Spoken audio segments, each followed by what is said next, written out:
Good morning, praise God. Welcome to this video. இன்னைக்கு நீங்கள் வெளியே போய் பார்த்தீங்கன்னா வந்து நிறைய ஃபெர்டிலிட்டி சென்டர்ஸ் அப்படின்ட்டு பார்க்கலாம். டிவிலையும் நிறைய அட்வர்டைஸ்மெண்ட்ஸ் வருது. ஐஸ்வர்யா வந்தோம், கவலைகள் மறந்தோம், எங்களுக்கும் ஒரு குழந்தை அப்படின்னா நிறைய ஃபெர்டிலிட்டி சென்டர்ஸ் பெருகி வரக்கூடிய காலங்களாக இருக்குது. குழந்தையின்மை அப்படின்னு ஒரு பெரிய சினிமாவே எடுத்திருக்காங்க. குற்றம் 23 அப்படின்னு சொல்லிட்டு. அதில் பார்த்தீங்கன்னா பயங்கரமாக இருக்குது. அந்த படத்தை பார்த்து நான் நிறைய காரியங்கள் நான் கற்றுக்கொண்டேன். அதில் எப்படி கொலைகளே நடக்குது. அது குழந்தை இல்லை அப்படின்ற ஒரே இதை வச்சு பல குற்றங்கள் நடக்குது. கத்தருடைய பிள்ளைங்களுக்கு இது ஒரு பிரச்சனையாக இருக்காது. ஏன்னாக்கா வந்து குழந்தை இல்லை அப்படிங்கிறது வந்து கத்தருடைய டிபார்ட்மெண்ட். குழந்தை இருக்காங்க இல்லை அப்படின்றது அது கத்தருடைய டிபார்ட்மெண்ட் தான். அது நிறைய இடத்துல அதுக்கு ஆதாரங்கள் இருக்குது.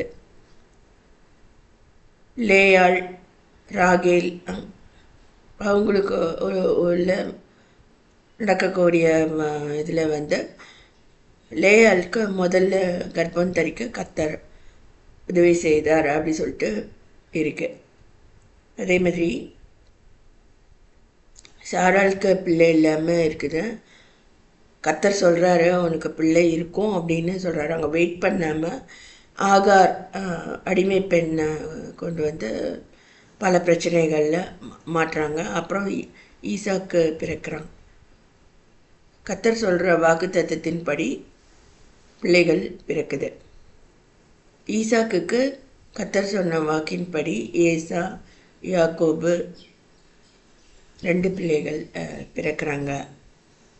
கத்தர் வந்து இவங்களோடையே வந்து நடந்து வர்றத பார்க்கலாம். இதோ மனுஷரின் மத்தியில் தேவாதி தேவனே வாசம் செய்கிறாரே அப்படின்னு சொல்லிட்டு பாடல் வசனம்லாம் இருக்குது. அதுபோல் நம்முடைய குடும்பத்தில் அவர் நம்மோட அவர் உலாவி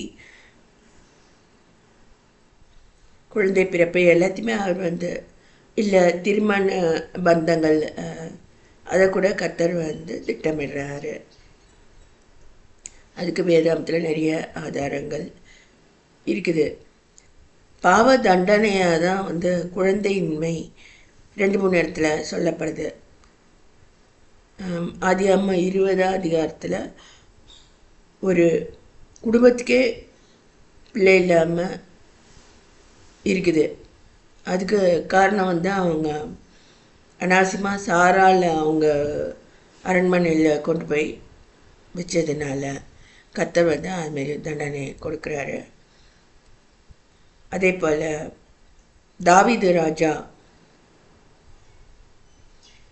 பரிசுத்த நிறைந்து நடனம் கத்தருக்கு முன்பாக நடனம் பண்ணும்போது மீகாள் அவனுடைய மனைவி வந்து அவனை பார்த்து பரிகசித்து சிரிக்கிறான். அதனால் அவளுக்கு வந்து சாகும் வரை பிள்ளை இல்லாது இருந்தது அப்படின்ட்டு இருக்கு. சில குடும்பங்களில் நான் பார்த்துருக்கேன். ஓவராக பல பெண்களோட இருந்து இவங்க ஹெல்த்தே போயிட்டு இருக்கோம். ஆனால் அதை அவங்க உணர்றதே இல்லை. ஏதோ கலைகள் 64 அப்படி இப்படின்னு சொல்லிட்டு தாங்களே ஏமாத்திக்கிறத தான் நான் பார்த்துருக்கேன். இப்படிப்பட்ட குடும்பங்கள் அதுக்கான ஏதோ மருந்துகள்லாம் கூட அவங்க வச்சு அதில் தான் ஏதோ என்ஜாய்மெண்ட் இருக்குது. அதில் different types of love making இருக்குது. இப்படியெல்லாம் நான் ஆசிரியர்கள் பேசுகிறத நான் கேட்டிருக்கேன். அதில் என்ன 6 வித்தியாசம் இருக்குது அப்படின்னு பேசுறது, அது ஒரு கேமு. மேலே பல காரியங்களை கல்லூரி வாழ்க்கையில் நான் பார்த்தேன். அதில் டோட்டலாக இழந்து போகக்கூடிய நிலைமைகள் இருக்குது. ஏன்னா ஆயக்கலைகள் 64ன்னா அது செக்ஷுவல் ஆக்டிவிட்டி கிடையாது. நெட்டில் பார்த்தீங்கன்னா தெரியும், நீர் தெளிக்கிறது முதற்கொண்டு பலவிதமான கலைகள், சிற்பக்கலை இருக்குது. இதில் கர்த்தர் கொடுக்கறது தானே தவிர மோசமான செக்ஷுவல் ஆக்டிவிட்டி கர்த்தர் அதை விரும்ப மாட்டார். அது it will result in loss of health. இந்த பேசிக் கூட தெரியாமல் டாக்டர்ஸ் கூட இருக்கிறாங்க, பெரிய பெரிய படிப்பாளிகள் இருக்கிறாங்க. இது ரொம்ப வருந்தத்தக்கது.